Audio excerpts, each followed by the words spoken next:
UFC 196, as our featherweight champion, Conor McGregor, moves up to welterweight to take on Nate Diaz. And with that, we'll open it up to the first question. First question. All right. To see you guys, Conor. We'll start right here. Sorry, go. Conor, what was your involvement in getting this deal done? What was my involvement in getting the deal done? I mean, I'm involved in absolutely everything got to do with this. I am the one who created this, so I just thought I was in his hometown. We're on the West Coast, this is his place, but listen to the crowd for me, so thank you for the support. It's an honor to be here, and that's it, you know. Nate for me was the leading option. There were many options, but in reality, many people pretended like they wanted the fight until the fight actually presented them itself. I mean, Frankie never shut up. And then when he was given a phone call and a date, then he hasn't been seen or heard since. So Jose was in camp. Apparently Jose was in camp preparing in case Dos Anjos pulled out, and then all of a sudden Dos Anjos pulls out with his bruised foot, and then Jose is not fit. So even Nate tried to play. Nate tried to exit the fight cleanly. You know, there was many discussions. The first discussion was the money issue. We resolved the money issue. Then it was he could only make 160, so we gave 160. Then he came back, he could only make 165. So then I told him to get comfortable. You can step on the scales at 170, and that's it. We're gonna go and fight, and that's it. I look forward to it. It's what the fans want. I'm happy to give the fans what they ask for. Thank you. Conor, what was the, when did you hear Rafael was injured? Where were you, at the time? Did you think of it, what was the story last time you lifted your head off the pillow and said anyone, anytime? What was the set? I just thought, it's another day. It's always happening. They always pull, they always run, they always make it out like they want it, but really they don't want it. So I was expecting it, I looked at the picture Dos Anjos put up, and it's a bruise. I mean, I heard ice works wonders. What do you want me to say? So it was another day. I got a phone call. Hey, guess what? Another guy is out. We have a couple other guys that maybe might be able to get in. Okay, let's work to get the other guy in, and that's it. Another day for me. And there was no thought of you not being on this card? No, one bit. What I mean, I'm prepared. I'm fit. I'm in shape. The belt stung for a little bit, the fact that I wouldn't, but really, it doesn't matter what weight divisions or anything, or even what belt is on the line, because really I should create my own belt, because I am in myself my own belt. It doesn't matter weight. It doesn't matter if it's a featherweight, the lightweight, the welterweight, it's the McGregor belt. So that's it. I'm fighting for my own belt. And Nate, question for you. Just kind of what kind of fight shape were you in, when you got the call? I know the theory is to stay ready so you don't have to get ready. What kind of shape were you in? It doesn't matter. I came to fight. They asked me to fight. I said yes from the beginning. So whatever problems they had, I don't know. But I came ready to fight. Any weight class, it didn't matter. So there was no hesitation on my part. I was ready to rock the whole time. I said it months ago. Thank you.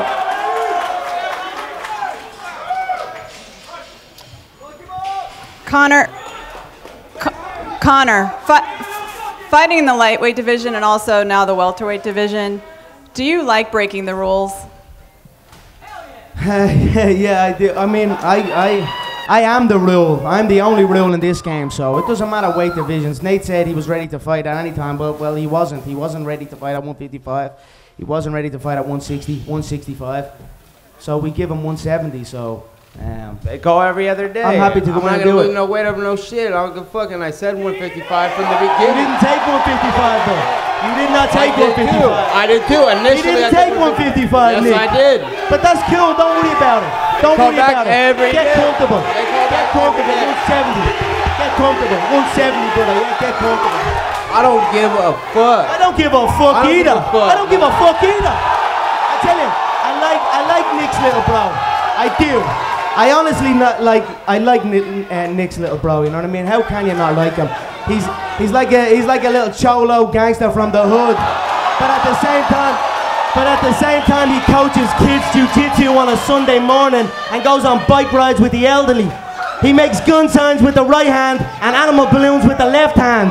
So you're a credit to the community. Fuck you. Fuck you, Bell. I don't give a fuck what you say, motherfucker. Yeah, thugging on mine, motherfucker. What you got?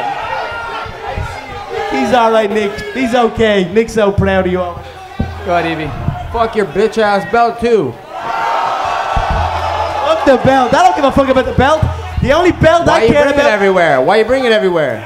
Why you bring it everywhere? Fuck about nothing. The only thing I give a fuck about is the check, and my checks are super heavy. I don't give a fuck about no belt, motherfucker. Fight ass whoopings all day. Nate, in December, in your last fight, you were complaining about the big fights. You wanted the big fights. You even were drawing your face in the poster. How does it feel to be here now? I don't. Hey, the UFC been trying to lowball me forever. I've been in these big ass shows for hella years before this guy even existed. So it ain't no thing. I don't give a fuck. How's it feel to be a millionaire now? It's nice, right? It's nice, right? Let's be honest. Come on.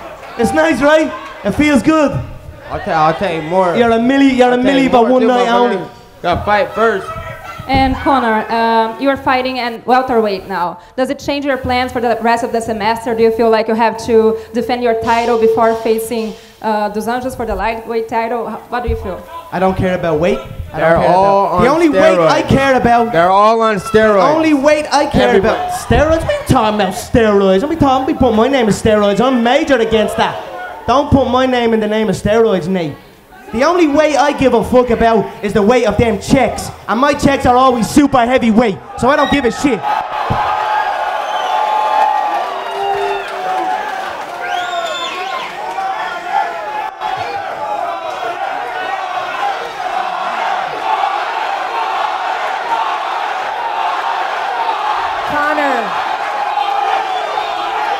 Conor, Dana White. Hey, this is America. I run the West Coast. I run the West Coast and the East Coast. Conor, Dana White says you're the greatest mental warfare fighter he's ever met. How big of a role do you think your pre-fight antics, your mind games play in your fights? I'm just coming in and being me. I'm being real and saying what I feel, analysing my opponent, analysing everything about the whole game. And that's it. I'm not trying to play no games or nothing. There is no games in this. People always think it's a game or it's an act.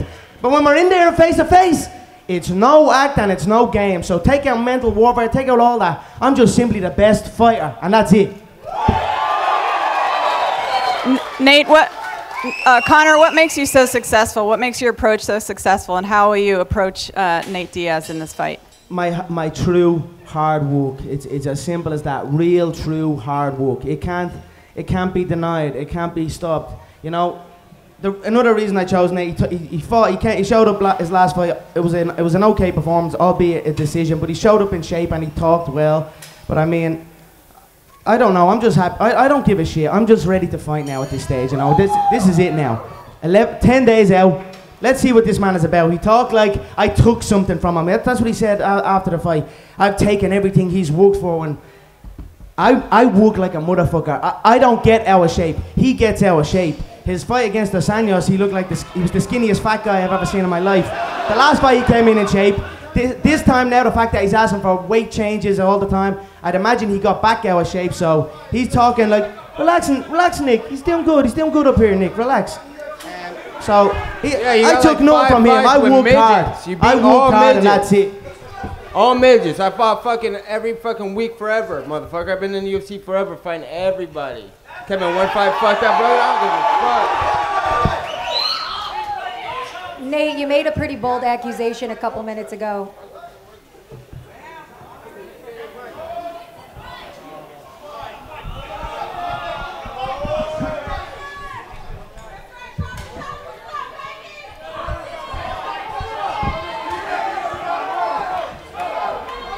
Nate, you made a pretty bold accusation a couple minutes ago. Do you want to elaborate a little bit more about that? What was it? What? The steroids comment? Everybody's on steroids. The whole UFC, everybody. Your teammate Gil and Jake were too caught on steroids. Not and me. You and Dos Not Anjos me. and Pettis what are you talking about? and everybody. Not me. I'm not on no steroids. What the fuck are you talking about?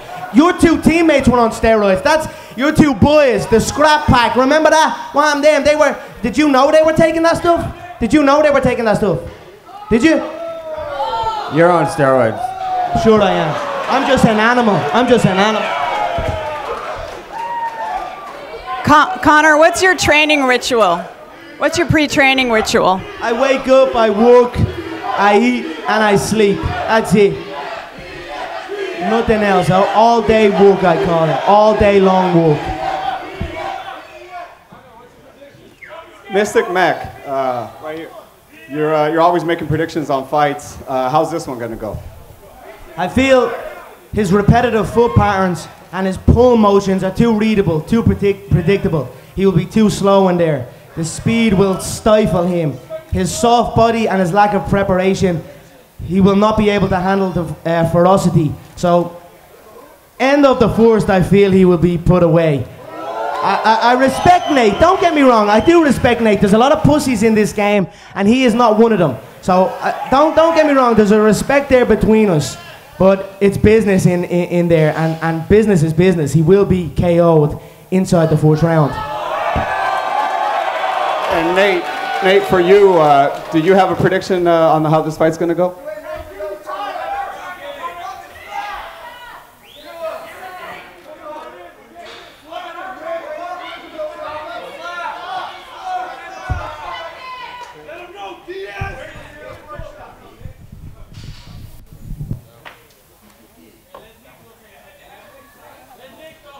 Yeah, Nate, do you have a particular strategy? Nate down here, do you have a particular strategy in going against Conor?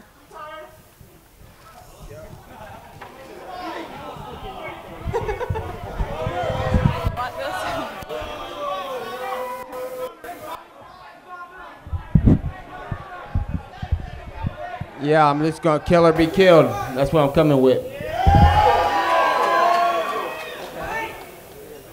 Nate, your coach said that you said in some interviews that he made a mistake accepting this fight at 170. Why? He said that he made a mistake accepting this fight at 170. Why? A welterweight, sorry. He said in an interview, I don't know, his coach said in an interview that McGregor made a mistake accepting this fight at welterweight. I just want to know your opinion. I didn't say that. Your coach, sorry. Nate, do you think you have an advantage being a heavier and taller fighter? I think that I train hard all the time, train to kill, and yeah, I didn't have a fight camp, so. But it's all good though. No, fuck that. I don't give a fuck. I can't that before I always trying to kill. Don't give it that before the fight. But don't give me that advantage shit for the heavyweight. How many rounds you spar this month? Okay then. Conor, question for you to your right. You said at the beginning of this thing that Nate was your leading pick. He was the guy that you wanted to replace Dos Anjos. Why was that? Well, if you look down well, first of all, everyone went quiet all of a sudden. Everyone wanted it, and then they didn't want it. At least Nate was engaging in the conversation. Everyone else flat out went running. So, I mean, instantly he became the front runner. And that's it. If you're willing, if you're able, and you want to step up and fight, I've got respect for that. You know, like I said, Dos Anjos has a bruise on his foot. Did you see it? It's a bruise, ice, ibuprofen. If I jumped under an X-ray, the doctor slapped me and say, "What are you doing, kid? Get out of here! Stop this!" You know what I mean? So I don't know. If you show up, you fight, you're in. Congratulations. You did it. You know, most people, when they get that red panty night on me, they ring home to their wife. Baby, we did it. Nate rings Nick. Baby, we did it. So I'm happy to give Nate the paycheck. I've said before, he's right. He has been around a long time. He has stepped up and fought. He does deserve that check. When they came back and said that the negotiations were taking place and it was stalling, I said, give him what he wants. Give him what he wants, and let's get him in there. He beat Cowboy, so instantly, Cowboy got destroyed by Dos Anjos, and Nate has a win over Cowboy. So that jumped him in ahead of that one. And then everyone else went running. So, Nate, congratulations. You're rich now. I didn't ask. They called repeatedly for months. So, congratulations to you, motherfucker, on the show. Thank you, bro. I love it. I celebrate the money, mate. Thank you so much. Yeah. Conor, is this a one-time Is this a one-time jump up to 170? Is this an introduction to this weight class? Are you just going to skip 155 altogether now? Where's your future at? I'm going to create my own division, and that's it. Because who cares about weight? Who cares about? They sign and they pull. It happens to me time and time and time again. I'm dealing with it my whole career, so I don't care about weight. It makes no difference to me. So wherever it's at, as long as there's an opponent and a date, you'll see me here, and that's it. And then one question for Nate. Nate, you've done a terrific job of selling fights your entire career. What do you think about what Conor's doing right now? Do you appreciate his ability to sell a fight? He's doing his thing.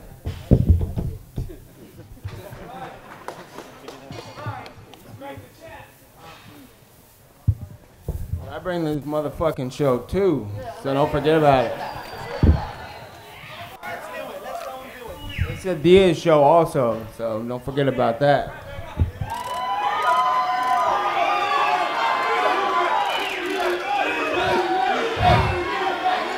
Conor, why have you been so successful at when an opponent pulls out with an injury? You've been so successful in a short period of time in changing the game plan, the mental edge. Why have you been so successful at that? I'd never prepare for opponents. I simply prepare, and when they pull out, it makes no difference to me.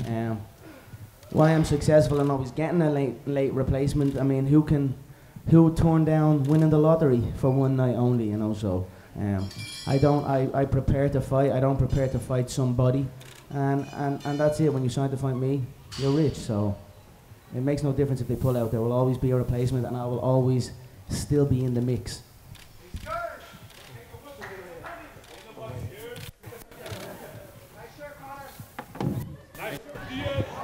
Conor, did promoting this fight just become funner because you're fighting Nate instead of Rafael?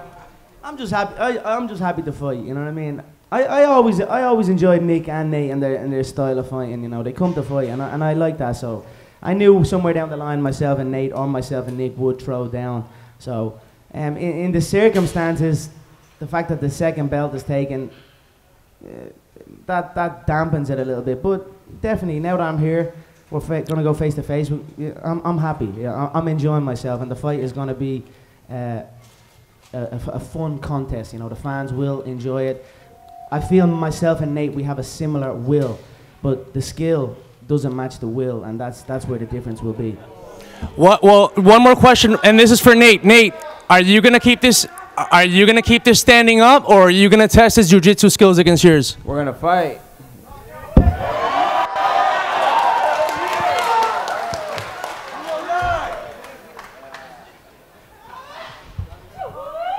Additional questions, guys? Yeah, go ahead, Karen. Yeah. Hey, Nate, are you going to stay at 170? You think, I know this is obviously short notice for you, and you have fought at both weight classes before. Where do you feel the best? I'll fight at any weight class. I want the bigger fights. Look, I'll fight at any weight class. And Conor, for you, does this affect what may or may not happen at UFC 200? Are you going to schedule to fight? Would you like to fight Rafael dos Anjos there? Would you like to fight Frankie Edgar there? Would you like to fight Robbie Lawler there? Obviously not saying what's going to happen at 196, but I'm curious about your plans for 200. Yeah, you know, it's hard to commit to Dos Anjos again. You know, the same with Jose, he pulled. It took him 2 goes to build up the courage. Hopefully, maybe it could take Dos Anjos 2 goes to build up the courage. But when you pull out with an injury like that, a bruise on the foot, I mean, there's not much I can do to help you to bring you back into the mix. So it does change things a little bit, but we just have to see how that one plays out. Because certainly this is a fun fan favorite fight here, but you are still the featherweight champion, and no, Frankie is hurt right now with a groin injury. I know that he is gunning for you. They all have sore vaginas lately. It's crazy. There's something going on. I don't know. Dos Anjos broke his foot and his vagina in the same damn day, and same with Edgar. I couldn't believe the odds of that to happen. So. But in fairness, my belt, if there's belts on the line, I'll rack the belts up. But I'm racking checks up, and checks outweigh the belts. So. In fairness, though, wasn't Jose only cleared to start training a couple days? Personally, I don't think. Well, then he shouldn't have. I agree with that. When a man is KO'd unconscious, when a man fights me, they need to take 10 months to a year off. You can't bounce back into a fight, and that's no joke. Everyone laughed there. You can't take head trauma and bounce back into the gym and spar. These people think they can do that. Mendes done it and went in, and now his chin will never recover after the fight. He jumped in too early and went at it. So you need to take proper time. So I understand that. I bounced Jose's head off the canvas like a basketball. He needs to take a year to a year and a half off, and that's just for his health. And then the fight is done, and he's putting out all these statements. I'll fight Conor anytime, anywhere. His coach is saying we're in camp in case Dos Anjos pulls out. I'm like, it's a wrong move, but okay. And then Dos Anjos pulls out, then he's gone. So I don't know, but personally, he shouldn't have even put his name in the mix in the first place. So that's what I feel. You can't rush into it. You take head trauma, you sit your ass back at the queue and rest, and come back healthy. Thank you. Right here. Nate has a very aggressive style, come forward, likes to fight. About this fight. Is that why? Because you know you're going to be in a scrap, you know you're going to be in a throwdown fight like that? Yeah, he comes forward, but his understanding of ring generalship and ring control is very, very amateurish. It's novice where I come from. So he will understand the difference between amateur and world champion. So. But I'm looking forward to him coming out, and I'll come out too. I come out the trap like a greyhound, like a champion greyhound. I come out at 100 miles an hour, and I don't stop. And I don't Who do you train with? So we'll see what he's about when the bell rings. We'll got see no training partners. Let's see. I've got world titles and multi-millions of dollars. You've got 20,000 to show your last fight. And little man weight division. And you teach little kiddies. short weight you division. teach kiddies jiu-jitsu Midget on a weight Sunday division morning. champion. You're a junior infants jiu-jitsu coach. I've been fighting grown Junior up for 10 infants years. jiu-jitsu coach, and you 12 teach years. seminars to eat. You have to teach seminars all across the fucking California just to make ends meet. So worry about you. You Because I'm a fight world midgets. champion, multi-millionaire. You fight midgets. And that's it. You knocked out 3 midgets and you're pumped up. Yeah, and I'm about to Fucking knock out midget. stuffed I'm a real fat-ass little skinny motherfucking Mexican. fighter. Fighting grown up Fat all the skinny time. Mexicans about to get stiffened up onto that list too. I got a 145-pound homeboy out here will beat your ass too. So I don't know what you're talking Conor, about. In your weight class. Rafael obviously has a different style than Nate, much different style. You even taking this fight obviously on short notice. Is there any differences you make going forward from now to the fight? Absolutely none. I prepare to fight. I don't prepare to fight any particular set of movements. I simply prepare to fight. You know, you look down or up the roster, down the roster, whatever way you want to look at it. What was Verdum saying? He had an opponent. Remember that pussy was all talk? What was he saying? His opponent Cain pulled out, and they scheduled a new opponent. All of a sudden, no, I don't want it no more. It's a new opponent. I'm not ready. So like I said, there's many pussies in this game, but I ain't one. Just question for Nate. We heard Conor's take on what the negotiations were like, but can you tell us what it was like for you? When did you first get the call, and kind of what was the process like? They've been calling me on and off for this guy for since he was supposed to fight Aldo the first time. They knew they were fighting me this whole camp, I'm sure. They put out a video of him talking shit on me at the MMA Awards like 2 weeks ago. Did you guys know something already? But I did at UFC 189. But I don't give a fuck. I train to fight everybody all the time anyway. I felt pity on your broke ass. I felt pity on your broke ass. I wanted to make you rich at UFC 189. Yeah, right. They called Megan. They called Megan. Mendez. They're like, Gregor only wants to fight you. That's all they want is you to fight you. I did. All right, yeah, you did. I'm looking forward to it, so let's do it. And they gave me a fuckload of money. You know what I said? I said, I want more of that shit. How about that, motherfucker? Think I'm taking some fight? Fuck that. Pay me. But they called me. I didn't ask. Conor, you are at the point in your career where you are making great money. What's been the best part of cashing in such big paychecks? Is there something you've splurged on? Your biggest splurge? You know, I don't know. I just enjoy the conversations in the bank, the ladies at the bank, they treat me so damn nice, and people everywhere treat you so damn nice. There's a place in here in California called Rodeo Drive, and I swear to God, until you went there and felt that nice feeling, that welcoming feeling that they give you when you walk into these shops, and the materials that they give you and put on your skin, until you felt that, you cannot speak about this life. So I just enjoy everything got to do with this life. Nate, this is also a big payday for you. Is there something you're excited to finally, right here, is there something you're excited to be able to go and pick up now? Yeah, I'll probably buy a whole bunch of nice shit.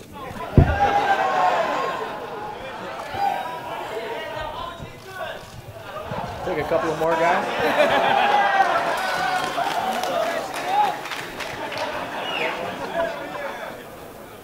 Any other final questions here? We got one more here in the front. Christian, right here. Conor, can you talk a little bit about your background, just what motivates you in the ring? Anything from where you're from and your style?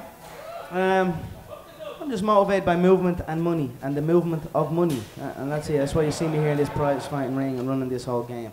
I enjoy movement of the body and movement of the money. It's my favorite.